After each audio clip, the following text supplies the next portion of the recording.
Wow, that was incredible. All right, we're just going to go home. We're done for today. I could. Love that. Thank you for worshiping on this holiday weekend with so much passion. Well, you sang the words, "More of your presence is what I long for, God." That's an issue of spiritual formation. As you heard Josh say earlier, we're starting a new series this morning we're titling Seeds of Growth. And through this series, we want to talk about what it takes to change. You know, how do we change as Christians? What makes us change? Those are questions of spiritual formation and spiritual development. We grow and we are shaped. We are not the people who we used to be. And so the question to you is, are you still growing? Is God still doing a shaping work in you? If I ask you to look back at your own life a year, or even 5 years, are you a different follower of Jesus Christ today than you were 5 years ago? Have you changed? Have you grown? Have you matured? Are you mentoring people and discipling others? Yeah, if you're not, then this series is for you. And if you are growing, then are you really growing in the ways and to the person that God wants you to be? So those are the things we'll be talking about through this series. In the Bible, writers like Peter kept using the illustration or the analogy of an infant or a child. Paul did this too, and how sometimes we get stuck in our faith and we need to grow. So how did Peter, this rugged fisherman, go from being a guy who Jesus finds on the beach to becoming a leader of the early Christian church and a deep-thinking theologian? How does that happen? It's because the Spirit of God is doing a shaping work in his heart. So we've titled this Seeds of Growth because spiritual formation thinkers say this. They say we plant seeds. There are certain practices, certain things that we do, and then it's the work of the Spirit of God to grow and to nurture that in us. So we're going to be talking about all the seeds that we're called to plant. I want to start by reading some of the words of Peter. So open your Bibles if you have to 1 Peter chapter 2, and I'm just going to read a couple of verses. He says, this is chapter 2, verse 2, "Like newborn babies, crave pure spiritual milk, so that by it you will grow up in your salvation, now that you have tasted that the Lord is good." So do you hear this growing up language? He goes on in verse 5, "You also, like living stones, are being built into a spiritual household."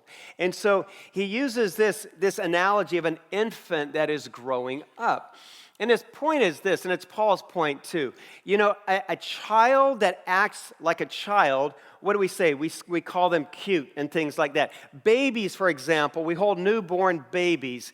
And what do babies do? They really only do three things. They cry, they eat, and they fill their diaper. And they spit up.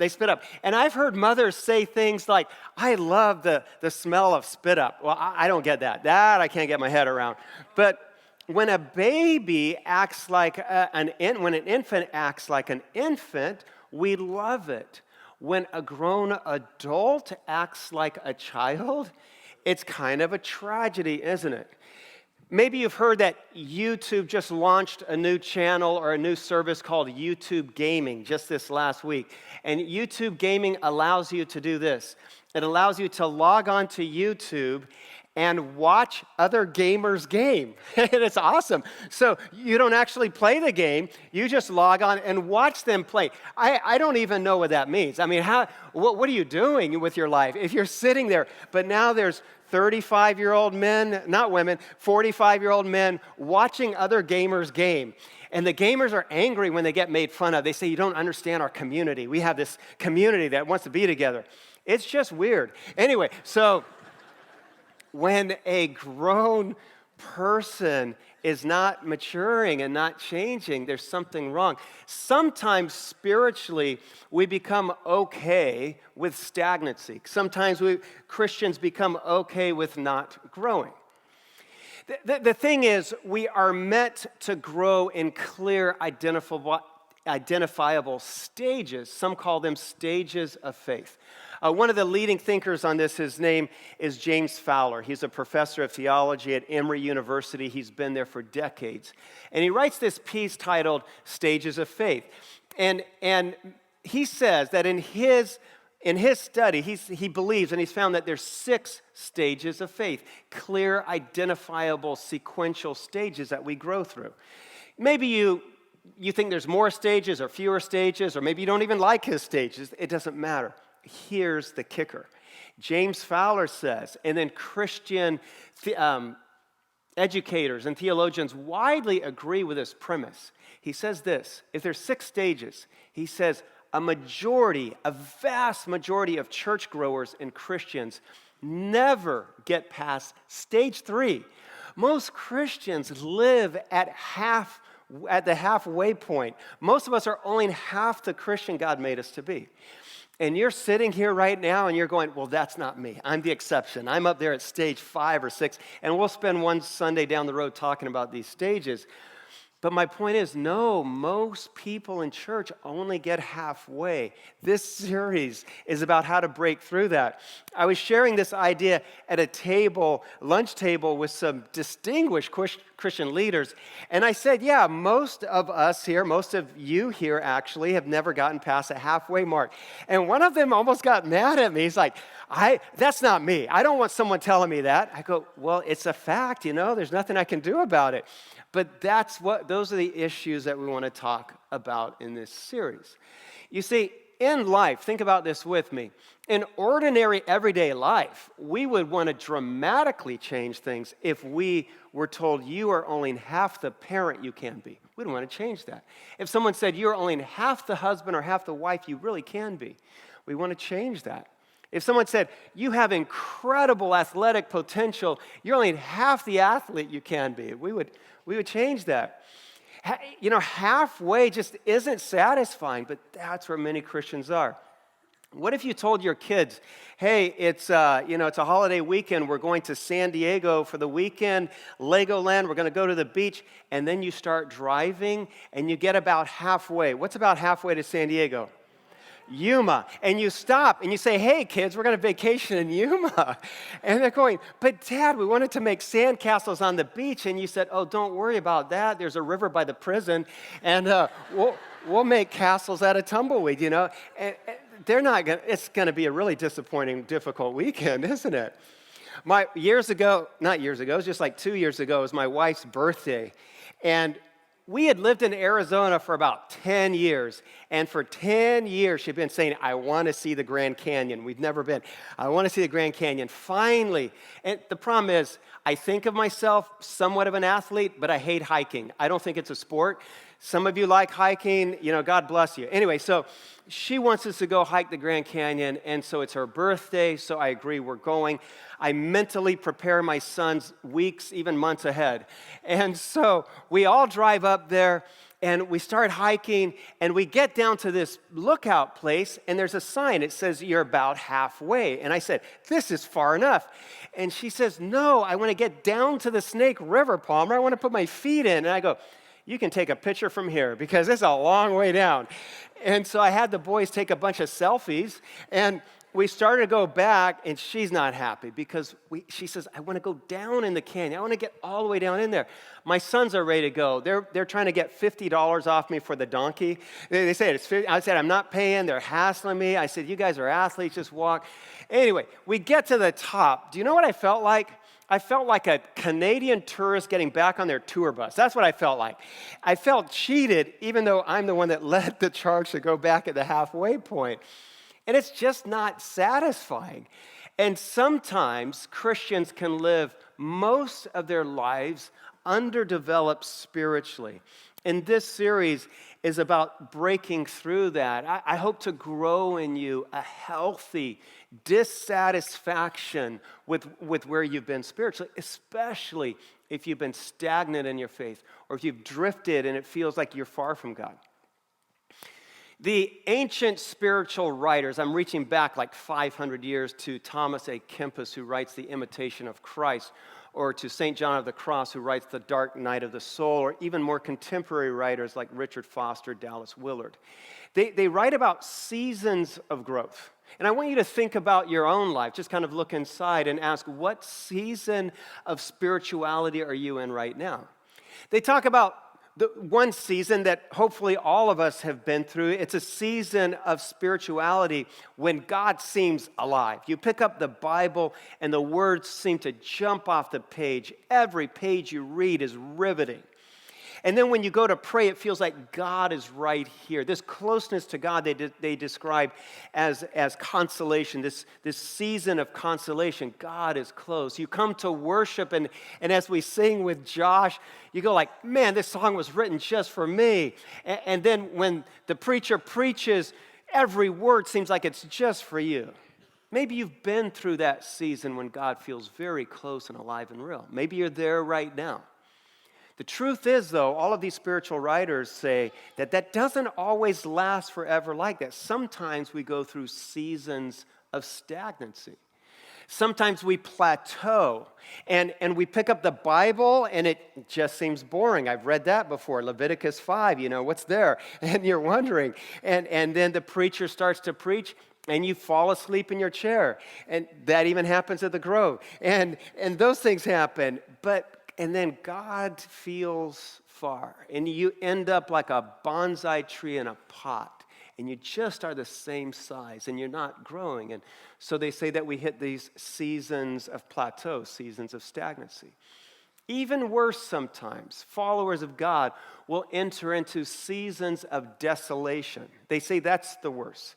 That's why St. John of the Cross wrote The Dark Night of the Soul, when God feels distant and absent, and there's a desolation in our heart, and you don't just feel like you've drifted far from God, you feel like he's in another universe, and you stop praying, and you stop reading the Bible, and you stop worshiping, and maybe that's where you are. The psalmist David wrote about this dark night of the soul. If you want to look at Psalm 22 with me, we all know Psalm 23. We rarely read Psalm 22. He says this, my God, why have you forsaken me? Why are you so far from saving me, so far from the words of my groaning? My God, I cry out to you by day, but you do not answer. By night, I find no rest. Do you hear the desolation in his voice? And so those are the seasons that they talk about, the ancient spiritual writers. And the question is, where are you in that process now? And can it change? I want to say it can. This series is about pulling you up out of a season of desolation. This series is about ending your season of stagnancy, if that's where you've been. This series is about breaking through the halfway point and really becoming a person who is growing in their relationship with God. It's about coming alive spiritually and growing again. And this idea of spiritual formation is not something that's abstract and ethereal and just something to think about that's in our soul. Issues of spiritual formation actually change the way we live in this world. First, it brings us in a closer relationship with God, but then there are everyday implications. A person who is growing spiritually is also becoming a more loving husband or a more loving wife. A person who is growing spiritually becomes a more patient father or a more patient mother. A person who is growing spiritually becomes a better employee or a more gracious boss or supervisor or business owner. And so spiritual formation, my point is, it matters. It matters in your relationship to God, and it matters in your everyday life. I have this definition I want to put on the screen, and we have part of it in your handout, so you can fill this in real quick. But take this sentence home with you today and think about it more. Spiritual formation is the process of being shaped into the image of Christ, for the purpose of growing in our love for God and for others. Let me read that again. Spiritual formation is the process of being shaped into the image of Jesus Christ, for the purpose of growing in your love for God and growing in love for his people who are around you. What I hope you see today is that you are a spiritual being. And so we grow on the inside. You are not a rock. You are not a tree. You have a soul. And there's a spiritual part of you that drives your life, that leads your decisions. And the question is that maturing? Is it becoming more and more like Christ? We have this outside life. I'll describe it as we have an inside life and we have an outside life. The outside life we pay a lot of attention to. I grew up going to church down south in Mississippi. Man, even as a kid, we wore a suit and a tie and shiny black shoes because you put on your Sunday best. And I think even there's this idea in church that we should have a shiny outside life. And because that's what people see, we spend most of our time and most of our money polishing up the outside life. But this series is about the inside you. You see, because nobody can see it but God, we often neglect the inside you. And so our souls remain stagnant. They begin to shrivel and dry up. This series is about growing again and about paying attention to the inside life. So this definition here, spiritual formation is the process. I want to start with this first phrase here. Spiritual formation is a process. And that's how writers like Paul write about it. I want to read Philippians chapter 3, verse 10 from the Amplified Bible. I don't have an Amplified Bible with me, so I'm just going to read it here. And he writes this: "For my determined purpose is that I may know him, and that I may progressively," do you hear that language, "become progressively more and more deeply and more intimately acquainted with him, perceiving and recognizing and understanding the words of his person more strongly and more clearly." Do you hear all of that growth language there? But you hear Paul describing a process. Spiritual formation does not happen in a day. It takes time. Most thinkers in the field of spiritual formation base their writing and the ideas on how we are shaped by looking at other fields of human development. So, for example, we all know that we develop physically. And so there's a whole field of physical development. I think you would all agree that childhood to adulthood, we grow and develop in clear, identifiable stages. You have infants and babies. Like I said, all they do is cry and spit up, but they're awesome and they're cute. But then there's a next stage. They begin to crawl on their hands and knees, and they grab onto the coffee table, and then they slam their head into the corner. They have these big old bobble heads, and that's the next stage. And then they become toddlers. That's another stage, and they learn just one word, no, and they say that all the time. And then they become children, and we have elementary age, childhood, and children are always excited, and they run to everything that they do, and they laugh a lot. And then the next stage is juvenile, or the teenage years. And again, their voices change, and they still say no a lot. And after that, you have young adulthood, and they're nonconformist, always nonconformist, and so they grow mustaches and wear bow ties and things like that. That make no sense. And so, we have these clear, identifiable physical stages, right? Writers and thinkers, their behavior scientists like Jean Piaget says there are also stages of cognitive development that we develop in clear, identifiable stages intellectually. I'll just give you one simple example. He says that children, for example, are not miniature adults. They do not think the same as adults. Children believe, for example, that fantasy is the same as reality. And at Christmas time, you drive your kids crazy because you put an elf on the shelf, and then at night he's supposed to move. And then you forget to move him, and your kids are crying in the morning. The elf is not real. And you make them nuts. But that's children. They think anything that is fantasy is also reality. Adults think differently. Lawrence Kohlberg was a pioneer when it comes to the area of moral formation, or right and wrong. And again, children, we develop in clear, identifiable sequential stages morally when it comes to issues of justice and right and wrong. Children are motivated to do things that are right differently than adults are. Children, what is their main motivation to tell the truth and to treat someone kindly? It's the fear of punishment, all right? That's their single motivation in life. If I don't do what I'm told, if I do something wrong, I end up being punished. Adults hopefully have different motivation. We treat people justly and equally because we know that every person is made in the image of God and deserves that. So our moral motivation for justice and right and wrong is different than children. That's my point. And so in those same lines of thinking, you have the field of spiritual development or spiritual formation that would also argue that we develop and mature in clear, identifiable stages. And I have here that spiritual formation is a process. Many writers describe it as a journey. Spiritual formation doesn't happen in a day or a week. It can take years and years to develop spiritually. It's a process. It's a journey. And then I'll go on. We'll continue our sentence here. So spiritual formation is the process. And then here's the next thing I want to point out. Of being shaped into the image of Christ. Paul over and over talked about how we are being formed and shaped into the image of Christ. Let me read Colossians 3:10, and we read this. Each of you is now a new person. You are becoming more and more like your Creator, and you will understand Him better.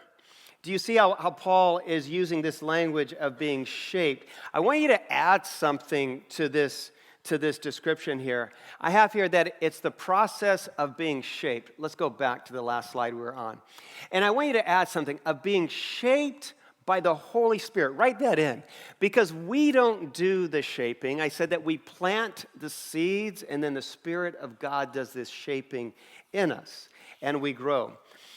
But spiritual formation matters because all people in every area of life, we long for change. Change is kind of the hope of the human soul. If a husband or a wife believes their spouse will not change, they want to give up on them. If you believe your employer or your boss or your supervisor will not change, we want to give up on them. But if we believe our son or our daughter really can change in their heart, then we invest in them, and there's hope, and really change is the hope of the human soul. And that's what Paul is saying to us here, is that we can shape and be changed like Christ into the image of Christ. The trouble is, though, that sometimes people go to church for years and years, even decades, and they don't change. That's the truth. That happens. I've seen it. I've been a pastor now for like 25, maybe pushing 30 years. When I say that, I think about a church I worked at years ago in another state. And when I moved there, I met the high school pastor. And he was different than any high school pastor I'd ever met before because he was an angry high school pastor. All right, I've never met an angry high school pastor. It's like having an angry elf. And it just doesn't make any sense. But he was angry. He was rude in our staff meetings. He was mean-spirited. He wouldn't share his like video projection machine with me or anyone else. It was just weird. And then he was mean to the students. I don't know how his ministry kept growing. I remember one day he shows up at work and he says, "Yeah, you know what I did last night?" And he tells us what he did. He said the high schoolers were TPing his house. Now, if you don't know this, when a high schooler TPs your house, it's an act of endearment. It's because they like you, all right? They don't bother TPing the houses of high schoolers who they don't like. They do it at that. Anyway, so they're TPing his house, and he calls the police, and the police catch some of them in the act. And he says, "I'm pressing charges." Who does that to your own high school students? And here's the problem. He said, "I was taking a shower in my bathroom, and I looked up at my sunlight, or whatever you call it, skylight. Who puts a skylight in their bathroom? And I saw kids running around on my roof." That's why he pressed charges. But nobody does that. So my thinking was always, how has this guy gone through years of Bible school and seminary? How does he come and worship every week? How does he teach Bible studies and sit through Bible studies? And his heart stays so hard and cold. It seems like it was shriveling on him. And you know those people. They come to church and they have a mean spirit and you go, "What's wrong?" "I'm going to tell you what's wrong. The Spirit of God is not forming and shaping them. Just sitting in church doesn't do it. It means that we have to be growing and becoming more and more like Christ. And so write this down. Spiritual formation is the process of being shaped into the image of Christ. And the image of Christ is key. It's like Thomas à Kempis's book titled The Imitation of Christ is the name of it. But Paul says in 1 Corinthians 11:1, he says, imitate me as I imitate Christ. Christ is, and really, imitating Christ is the goal of the whole spiritual life. The truth is, as I say, spiritual formation is a process. Think about this with me. Dallas Willard, who's one of the great thinkers in this area that's alive today, he says this. He says, every human being is being shaped. Every human being is being formed spiritually. The thing is, we're either being shaped to becoming more and more like Christ, or we're being shaped to being, every day, being less and less like Christ. There's nothing neutral in there. There's no room for neutrality. So you're either becoming more and more like him. You're either becoming more gracious and more generous and more loving and compassionate, or you are drifting from him and you're becoming less generous. You're becoming more angry and resentful and hurtful and bitter and resentful and less like Christ. And so the challenge in all of this is simply to say that we are being shaped. And this is not just some abstract idea. It's something that actually changes who we are.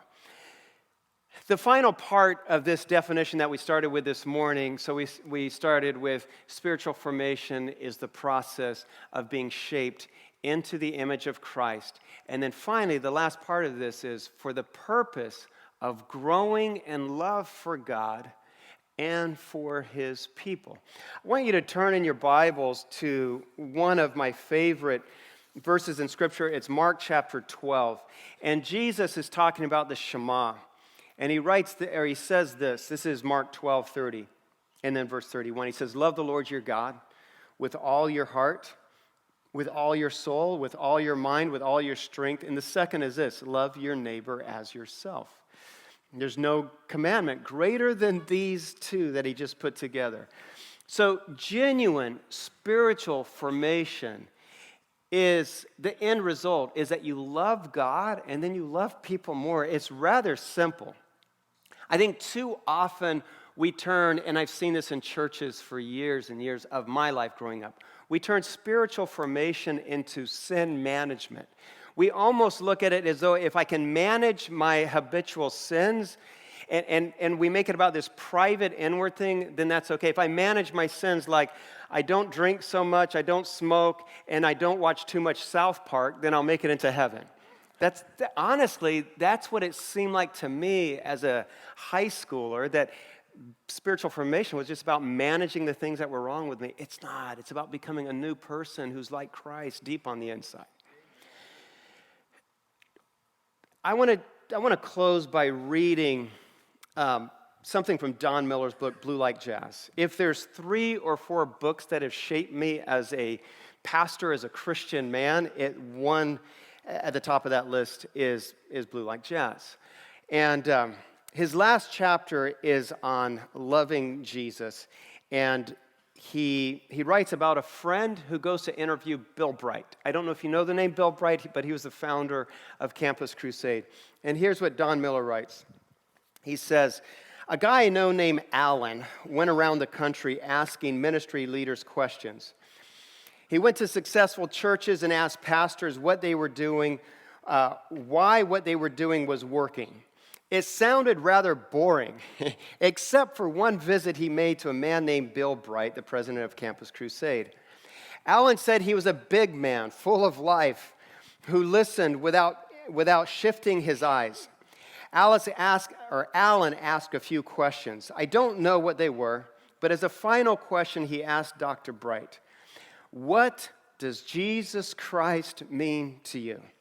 Alan said Dr. Bright could not answer the question. He said Dr. Bright just started to cry. He sat there in his big chair behind his big desk and wept. When Alan told me that story, I wondered what it was like to love Jesus that way. So well that he would cry at the very mention of his name. I knew then that I would like to know Jesus like that, with my heart, not just with my head. I felt like that was the key to something very important.